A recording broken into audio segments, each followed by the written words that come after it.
जय श्री कृष्ण। राधे राधे।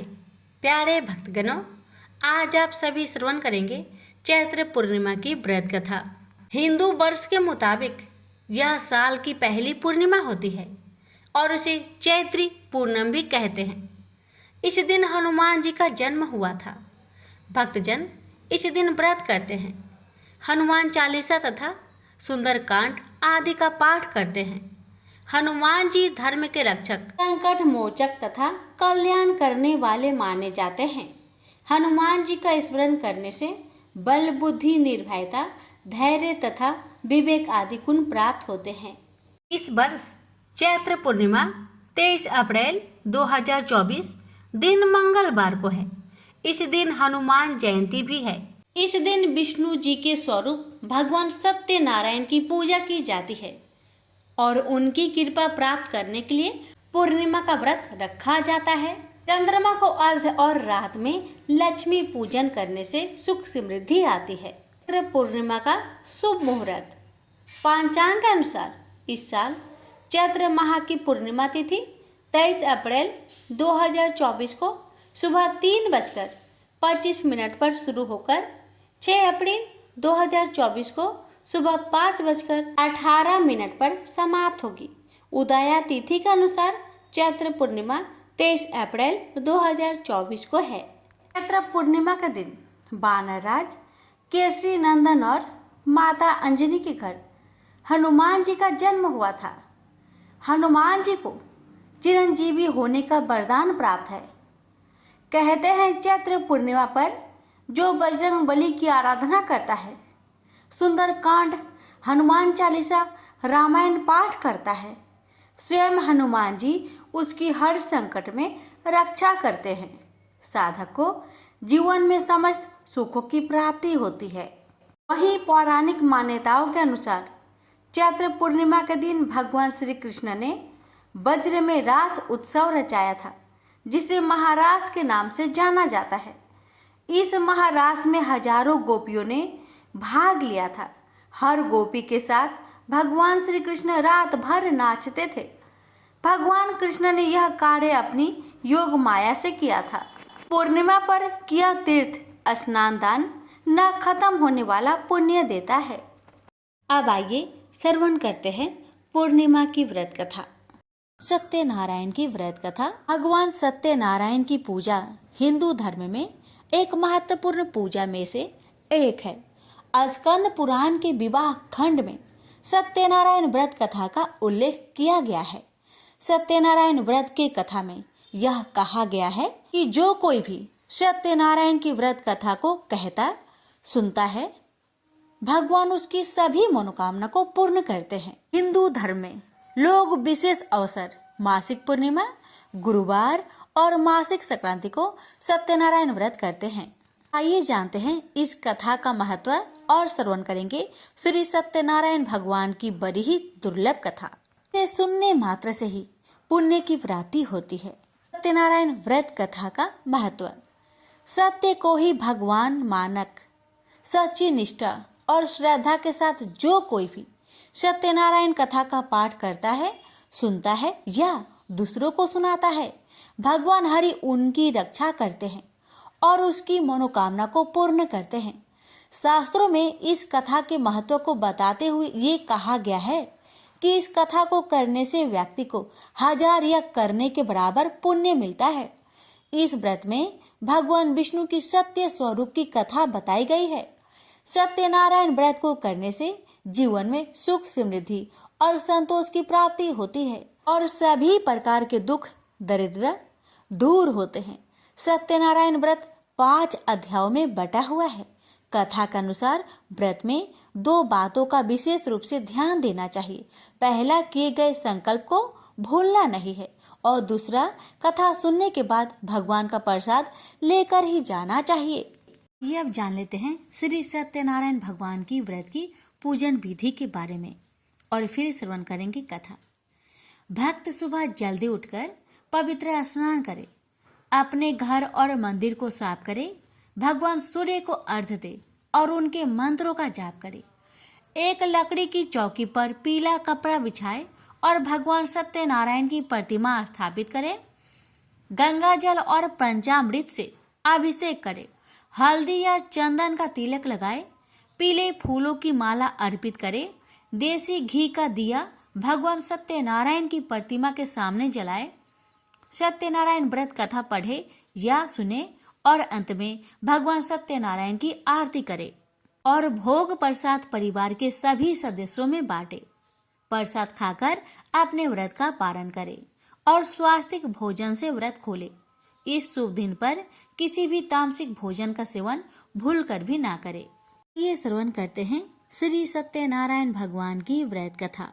एक समय की बात है, नैमिषारण्य तीर्थ में सौनकादि 88,000 ऋषियों ने श्री सूत जी से पूछा, हे प्रभु, इस कलयुग में वेद विद्या रहित मनुष्य को प्रभु भक्ति किस प्रकार मिल सकती है तथा उनका उद्धार कैसे होगा? हे मुनि श्रेष्ठ, कोई ऐसा तप बताइए जिससे थोड़े समय में ही पुण्य मिले और मनोवांछित फल भी मिल जाए। इस प्रकार की कथा सुनने की हम इच्छा रखते हैं।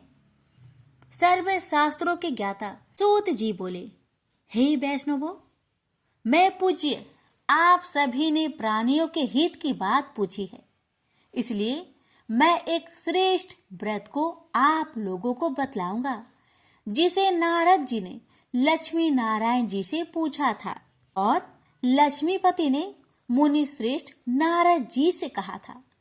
आप सब इसे ध्यान से सुनिए।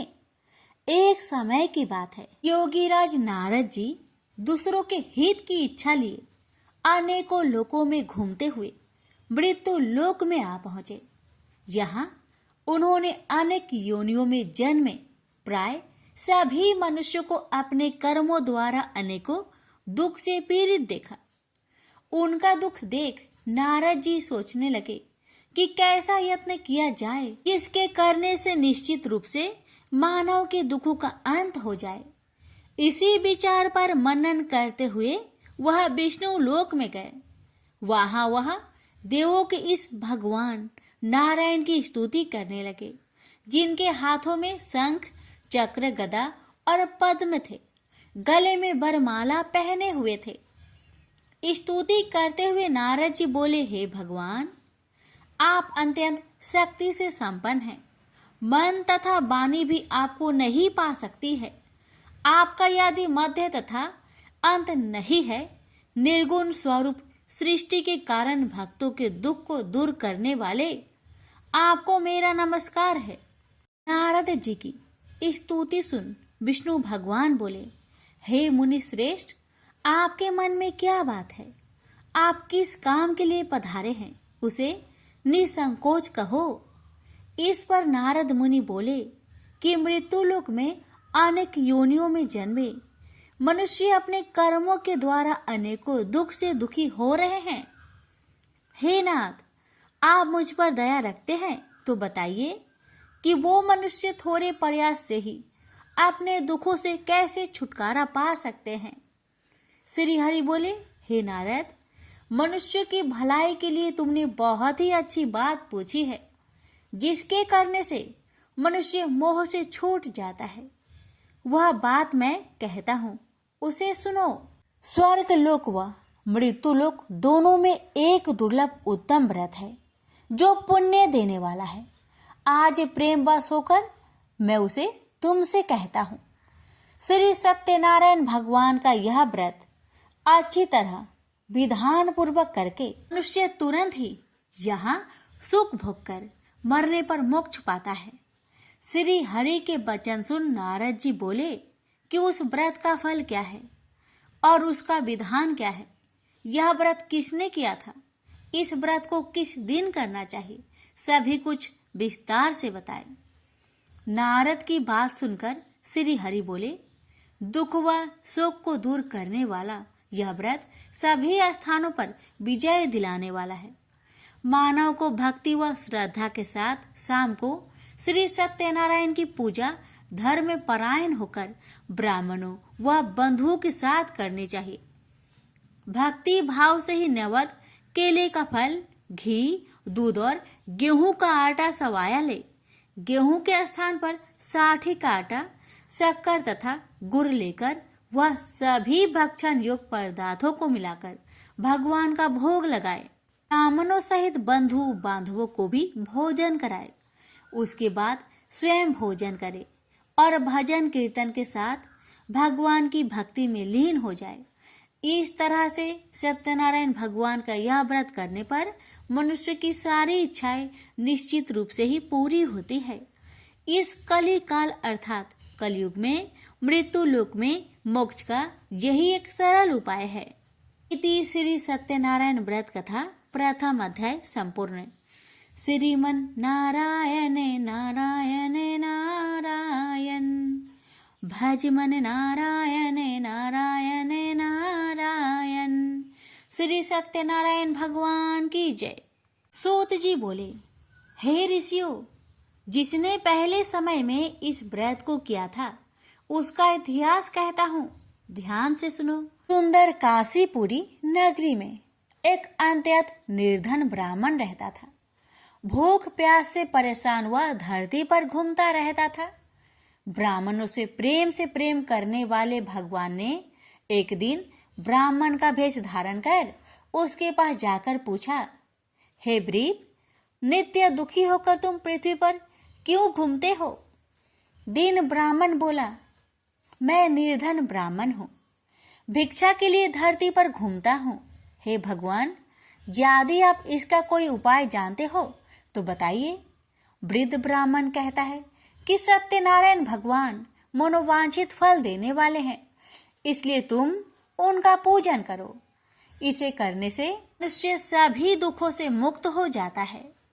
वृद्ध ब्राह्मण बनकर आए सत्यनारायण भगवान उस निर्धन ब्राह्मण को व्रत का सारा विधान बताकर अंतर्ध्यान हो गए। मन ही मन सोचने लगा कि जिस व्रत को वृद्ध ब्राह्मण करने को कह गया है मैं उसे जरूर करूंगा। यह निश्चय करने के बाद उसे रात में नींद नहीं आई। वह सवेरे उठकर सत्यनारायण भगवान के व्रत का निश्चय कर भिक्षा के लिए चला गया। उस दिन निर्धन ब्राह्मण को भिक्षा में बहुत धन मिला, जिससे उसने बंधु बांधवों के साथ मिलकर श्री सत्यनारायण भगवान का व्रत संपन्न किया। भगवान सत्यनारायण का व्रत संपन्न करने के बाद वह निर्धन ब्राह्मण सभी दुखों से छूट गया और अनेक प्रकार की संपत्तियों से युक्त हो गया। उसी समय से यह ब्राह्मण हर माह इस व्रत को करने लगा। इस तरह से सत्यनारायण भगवान के व्रत को जो भी मनुष्य करेगा वह सभी प्रकार के पापों से छूटकर मोक्ष को प्राप्त होगा। जो मनुष्य इस व्रत को करेगा वह भी सभी दुखों से मुक्त हो जाएगा। सूत जी बोले कि इस तरह से नारद जी से नारायण जी का कहा हुआ श्री सत्यनारायण व्रत को मैंने तुमसे कहा। हे ब्रीपो, मैं अब और क्या कहूँ? ऋषि बोले, हे मुनिवर, संसार में उस ब्रीप से सुनकर और किस किस ने इस व्रत को किया, हम सब इस बात को सुनना चाहते हैं। इसके लिए हमारे मन में श्रद्धा का भाव है। सूत जी बोले, हे मुनियों, जिसने इस व्रत को किया है वह सब सुनो। एक समय वही ब्रीप धन व ऐश्वर्य के अनुसार अपने बंधु बांधवों के साथ इस व्रत को करने को तैयार हुआ। उसी समय एक लकड़ी बेचने वाला बूढ़ा आदमी आया और लकड़ियां बाहर रखकर अंदर ब्राह्मण के घर में गया। प्यास से दुखी वह लकड़हारा उनको व्रत करते देख ब्रीप को नमस्कार कर पूछने लगा कि आप यह क्या कर रहे हैं तथा इसे करने से क्या फल मिलेगा, कृपया मुझे भी बताइए। ब्राह्मण ने कहा कि सब मनोकामनाओं को पूरा करने वाला यह सत्यनारायण भगवान का व्रत है। इनकी कृपा से ही मेरे घर में धन्य धान्य आदि की वृद्धि हुई है। ब्रीप से सत्यनारायण व्रत के कथा के बारे में जानकर लकड़हारा बहुत प्रसन्न हुआ। चरणामृत लेकर वह प्रसाद खाने के बाद वह अपने घर गया। लकड़हारे ने अपने मन में संकल्प किया कि आज लकड़ी बेचने से जो धन मिलेगा उसी से श्री सत्यनारायण भगवान का उत्तम व्रत करूंगा। मन में इस विचार को ले बूढ़ा आदमी सिर पर लकड़ियां रख उस नगर में बेचने गया जहां धनी लोग ज्यादा रहते थे। उस नगर में उसे अपनी लकड़ियों का दाम पहले से 4 गुना अधिक मिलता है। बूढ़ा प्रसन्नता के साथ दाम लेकर केले, शक्कर, घी, दूध, दही और गेहूं का आटा ले और सत्यनारायण भगवान की व्रत की अन्य सामग्रियां लेकर अपने घर गया। वहां उसने अपने बंधु बांधवों को बुलाकर विधि विधान से सत्यनारायण भगवान का पूजन और व्रत किया। इस व्रत के प्रभाव से वह बूढ़ा लकड़हारा धन, पुत्र आदि से युक्त होकर संसार के समस्त सुख भोग अंत काल में बैकुंठ धाम को चला गया। इति श्री सत्यनारायण व्रत कथा 2 अध्याय संपूर्ण। श्रीमन नारायण नारायण नारायण भज मन नारायण नारायण नारायण। श्री सत्यनारायण भगवान की जय। सूत जी बोले, हे श्रेष्ठ मुनियों, अब आगे की कथा कहता हूँ। पहले समय में उल्कामुख नाम का एक बुद्धिमान राजा था। वह सत्य वक्ता और जितेंद्रिय था। प्रतिदिन देव स्थानों पर जाता और निर्धनों को धन देकर उनके कष्ट दूर करता था। उसकी पत्नी कमल के समान मुख वाली तथा सती साध्वी थी। भद्रशिला नदी के तट पर उन दोनों ने श्री सत्यनारायण भगवान का व्रत किया। उसी समय साधु नाम का एक वैश्य आया। उसके पास व्यापार करने के लिए बहुत सा धन भी था। राजा को व्रत करते देखकर वह विनय के साथ पूछने लगा, हे राजन, भक्ति भाव से पूर्ण होकर आप यह क्या कर रहे हैं? मैं सुनने की इच्छा रखता हूँ, तो आप मुझे बताए। राजा बोले, हे साधु, अपने बंधु बांधवों के साथ पुत्र आदि की प्राप्ति के लिए एक महाशक्तिमान श्री सत्यनारायण भगवान का व्रत व पूजन कर रहा हूँ। राजा के वचन सुन साधु आदर से बोला, हे राजन, मुझे इस व्रत का सारा विधान कहिए। आपके कथा अनुसार मैं भी इस व्रत को करूँगा। मेरी भी संतान नहीं है और इस व्रत को करने से निश्चित रूप से मुझे संतान की प्राप्ति होगी। राजा से व्रत का सारा विधान सुनकर व्यापार से निवृत्त हो वह अपने घर गया। साधु वैश्य ने अपनी पत्नी को संतान देने वाले इस व्रत का वर्णन कह सुनाया और कहा कि जब मेरी संतान होगी तब मैं इस व्रत को करूंगा। साधु ने इस तरह के वचन अपनी पत्नी लीलावती से कहे।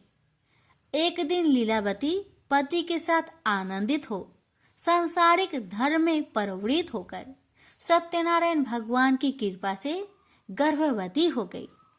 10वें महीने में उसके गर्भ से एक सुंदर कन्या ने जन्म लिया। दिनों दिन वह ऐसे बढ़ने लगी जैसे कि शुक्ला पक्ष का चंद्रमा बढ़ता है। माता पिता ने अपनी कन्या का नाम कलावती रखा।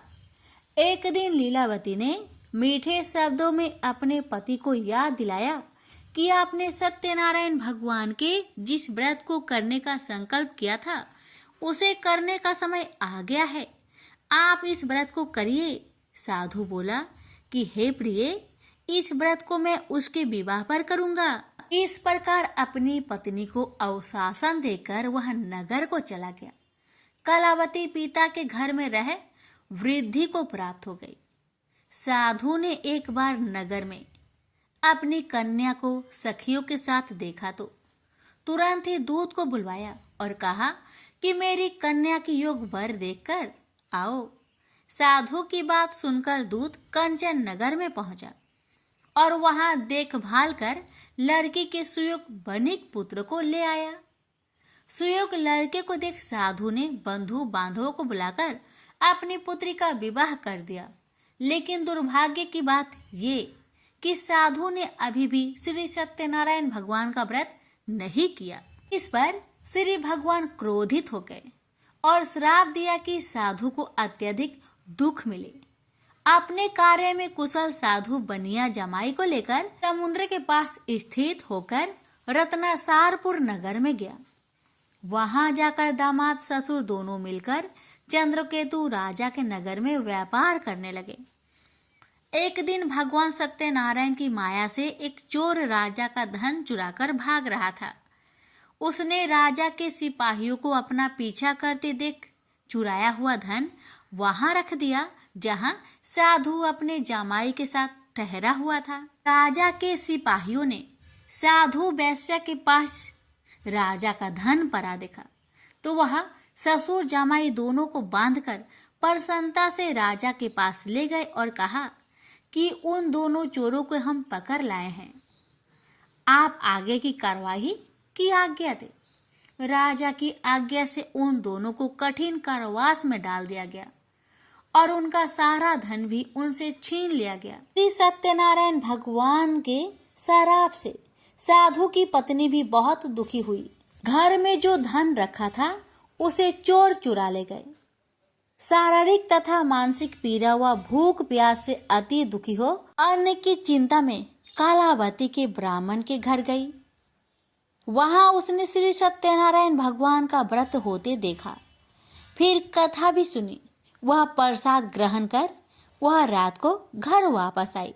माता ने कलावती से पूछा कि हे पुत्री, अब तक तुम कहाँ थी, तेरे मन में क्या है? कलावती ने अपने माता से कहा, हे माता, मैंने एक ब्राह्मण के घर में श्री सत्यनारायण भगवान का व्रत देखा है। कन्या के वचन सुन लीलावती भगवान की पूजन की तैयारी करने लगी। लीलावती ने परिवार व बंधुओं सहित सत्यनारायण भगवान का पूजन किया और उनसे वर मांगा कि मेरे पति तथा जमाई शीघ्र घर आ जाए। साथ ही यह भी प्रार्थना की कि हम सबका अपराध क्षमा करे। श्री सत्यनारायण भगवान इस व्रत से संतुष्ट हो गए और राजा चंद्रकेतु को सपने में दर्शन दे कहा कि हे राजन, तुम उन दोनों वेश्या को छोड़ दो और तुमने उनका जो धन लिया है उसे वापस कर दो। अगर ऐसा नहीं किया तो मैं तुम्हारा धन, राज्य व संतान सभी को नष्ट कर दूंगा। राजा को यह सब कहकर वह अंतर्ध्यान हो गए। अतः काल सभा में राजा ने अपना सपना सुनाया। फिर बोले कि बानिक पुत्र को कैद से मुक्त कर सभा में लाओ। दोनों ने आते ही राजा को प्रणाम किया। राजा मीठी बानी से बोला, हे महानुभावों, भाग्यवश ऐसा कठिन दुख तुम्हें प्राप्त हुआ है, लेकिन अब तुम्हें कोई भय नहीं है। ऐसा कह राजा ने उन दोनों को नए वस्त्र भूषण भी पहनाए और जितना धन उनका लिया था उससे 2 गुना धन वापस कर दिया। दोनों वेश्या अपने घर को चल दिए। श्री सत्यनारायण व्रत कथा का 3रा अध्याय संपूर्ण। श्रीमन नारायण नारायण नारायण, भज मन नारायण नारायण नारायण। श्री सत्यनारायण भगवान की जय।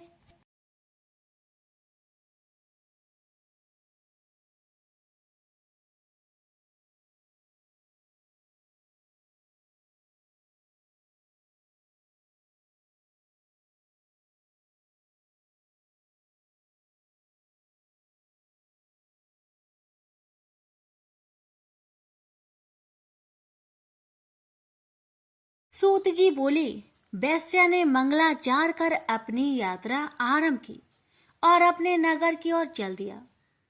उसके थोड़ी दूर जाने पर एक दंड भेषधारी श्री सत्यनारायण ने उनसे पूछा, हे साधु, तेरी नाव में क्या है? अभिमानी बानिक हंसता हुआ बोला, हे दंडी, आप क्यों पूछते हो? क्या धन लेने की इच्छा है? मेरी नाव में तो बेल व पत्ते भरे हुए हैं। वैश्या के कठोर वचन सुन भगवान बोले, तुम्हारा वचन सत्य हो। दंडी ऐसे वचन कहे वहां से दूर चले गए। कुछ दूर जाकर समुद्र के किनारे बैठ गए।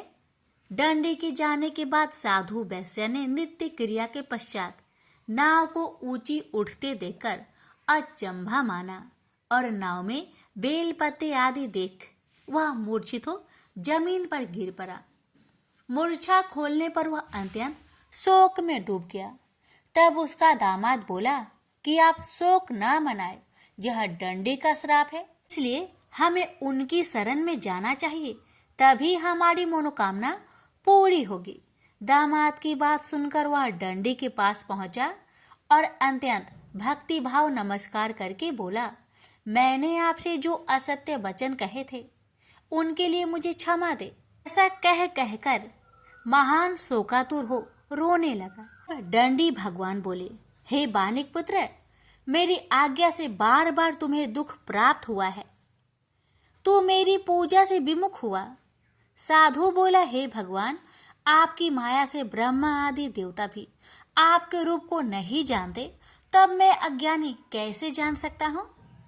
आप प्रसन्न होइए, अब मैं सामर्थ्य के अनुसार आपकी पूजा करूंगा। मेरी रक्षा करो और पहले के समान नौका में धन भर दो। साधु वैश्य के भक्ति पूर्वक वचन सुनकर भगवान प्रसन्न हो गए और उसकी इच्छा अनुसार वरदान देकर अंतर ध्यान हो गए। ससुर जमाई जब नाव पर आए तो नाव धन से भरी हुई थी। फिर वही अपने अन्य साथियों के साथ सत्यनारायण भगवान का पूजन कर अपने नगर को चल दिए। जब नगर के नजदीक पहुंचे तो दूत को घर पर खबर करने के लिए भेज दिया। दूत साधु की पत्नी को प्रणाम कर कहता है कि मालिक अपने दामाद सहित नगर के निकट आ गए हैं। दूत की बात सुन साधु की पत्नी लीलावती ने बड़े हर्ष के साथ सत्यनारायण भगवान का पूजन कर अपनी पुत्री कलावती से कहा कि मैं अपने पति के दर्शन को जाती हूँ, तो कार्य पूर्ण कर शीघ्र आ जाना। माता के ऐसे वचन सुन कलावती जल्दी में प्रसाद छोड़ अपने पति के पास चली गई। प्रसाद की अवज्ञा के कारण श्री सत्यनारायण भगवान रुष्ट हो गए और नाव सहित उसके पति को पानी में डुबो दिए। कलावती अपने पति को वहां ना पाकर रोती हुई जमीन पर गिर गई। नौका को डूबा हुआ देख वह कन्या को रोता देख साधु दुखी होकर बोला कि हे प्रभु, मुझसे तथा मेरे परिवार से जो भूल हुई है उसे क्षमा करे। साधु के दीन वचन सुनकर श्री सत्यनारायण भगवान प्रसन्न हो गए और आकाशवाणी हुई, हे साधु, तेरी कन्या मेरे प्रसाद को छोड़कर आई है, इसलिए उसका पति अदृश्य हो गया है। यदि वह घर जाकर प्रसाद खाकर लौटती है तो इसे उसका पति अवश्य मिलेगा। ऐसी आकाशवाणी सुन कलावती घर पहुंचकर प्रसाद खाती है और फिर आकर अपने पति के दर्शन करती है। उसके बाद साधु अपने बंधु बांधवों सहित श्री सत्यनारायण भगवान का विधि विधान से पूजन करता है।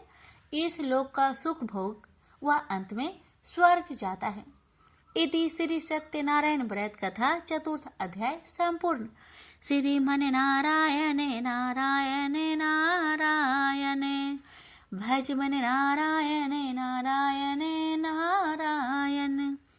श्री सत्यनारायण भगवान की जय। श्री सूत जी बोले, हे ऋषियों, मैं और भी एक कथा सुनाता हूँ, उसे भी ध्यान पूर्वक सुनो। प्रजा पालन में लीन तुंगध्वज नाम का एक राजा था। उसने भी भगवान का प्रसाद त्याग कर बहुत ही दुख प्राप्त किया। एक बार वन में जाकर वन्य पशुओं को मारकर वह बर के पेड़ के नीचे आया। वहां उसने ग्वालों को भक्ति भाव से अपने बंधुओं सहित सत्यनारायण भगवान का पूजन करते देखा। अभिमानवश राजा ने उन्हें देखकर भी पूजा स्थान में नहीं गया, न ही उसने भगवान को नमस्कार किया। ग्वालों ने राजा को प्रसाद दिया, लेकिन उसने वह प्रसाद नहीं खाया और प्रसाद को वहीं छोड़कर वह अपने नगर को चला गया। जब वह नगर में पहुंचा तो वहां सब कुछ तहस नहस हुआ पाया, तो वह शीघ्र ही समझ गया कि यह सब भगवान ने ही किया है। वह दोबारा ग्वालों के पास पहुंचा और विधि पूर्वक पूजा कर प्रसाद खाया, तो श्री सत्यनारायण भगवान की कृपा से सब कुछ पहले जैसा हो गया। दीर्घ काल तक सुख भोगने के बाद मरोना उपरांत उसे स्वर्ग लोक की प्राप्ति हुई। तो मनुष्य परम दुर्लभ इस व्रत को करेगा तो भगवान सत्यनारायण की अनुकंपा से उसे धन्य धान्य की प्राप्ति होगी। निर्धन धनी हो जाता है और भय मुक्त हो जीवन जीता है। संतानहीन मनुष्य को संतान सुख मिलता है और सारे मनोरथ पूर्ण होने पर मानव अंत काल में वैकुंठ धाम को जाता है। सूत जी बोले, जिन्होंने पहले इस व्रत को किया है, अब उनके दूसरे जन्म की कथा कहता हूँ। वृद्ध शांतानंद ब्राह्मण ने सुदामा का जन्म लेकर मोक्ष की प्राप्ति की। लकरहारे ने अगले जन्म में निषाद बनकर मोक्ष प्राप्त किया। उल्कामुख नाम का राजा दशरथ होकर बैकुंठ को गए। साधु नाम के वैश्य ने मोरध्वज बनकर अपने पुत्र को आरे से चीरकर मोक्ष पाया। महाराज तुंगध्वज ने स्वयंभू होकर भगवान में भक्ति युक्त हो कर्म कर मोक्ष पाया। श्री सत्यनारायण व्रत कथा का 5वां अध्याय संपूर्ण हुआ। श्रीमन नारायण नारायण नारायण भज मन नारायण नारायण नारायण। श्री सत्यनारायण भगवान की जय। श्रवण करें श्री सत्यनारायण भगवान की आरती। जय लक्ष्मी रमना स्वामी जय लक्ष्मी रमना, सत्यनारायण स्वामी जनपात के हरना। ओम जय लक्ष्मी रमना स्वामी जय लक्ष्मी रमना। रत्न जरित सिंहासन अद्भुत छवि राजे, नारद करत नीराजन घंटा ध्वनि बाजे। ओम जय लक्ष्मी रमना स्वामी जय लक्ष्मी रमना। प्रकट भय काली कारण द्विज को दर्श दियो, बूढ़ा ब्राह्मण बनकर कंचन महल कियो। ओम जय लक्ष्मी रमना स्वामी जय लक्ष्मी रमना। दुर्बल भील कठारो जिन पर कृपा करी, चंद्रचूड़ एक राजा तिनकी विपत्ति हारी। ओम जय लक्ष्मी रमना स्वामी जय लक्ष्मी रमना। वैश्य मनोरथ पावो श्रद्धा तज दिन ही, सो फल भोग्यो प्रभु जी फिर स्तुति किन्ही। ओम जय लक्ष्मी रमना स्वामी जय लक्ष्मी रमना। भाव भक्ति के कारण ने छिन छिन रूप धरियो, श्रद्धा धारण किन्ही तिनको काज सरियो। ओम जय लक्ष्मी रमना स्वामी जय लक्ष्मी रमना। ग्वाल वाल संग राजा वन में भक्तिकारी, मनोवांछित फल दीन्हो दीन दयाल हरि। ओम जय लक्ष्मी रमना स्वामी जय लक्ष्मी रमना। चढ़त प्रसाद सवायो कदली फल मेवा, धूप दीप तुलसी से राजी सत्य देवा। ओम जय लक्ष्मी रमना स्वामी जय लक्ष्मी रमना। श्री सत्यनारायण जी की आरती जो कोई नर गावे, रिद्धि सिद्धि सुख संपत्ति सहज रूपे पावे। जय लक्ष्मी रमना स्वामी जय लक्ष्मी रमना। सत्यनारायण स्वामी जनपात के हरना। प्रेम से बोलिए श्री सत्यनारायण भगवान की जय।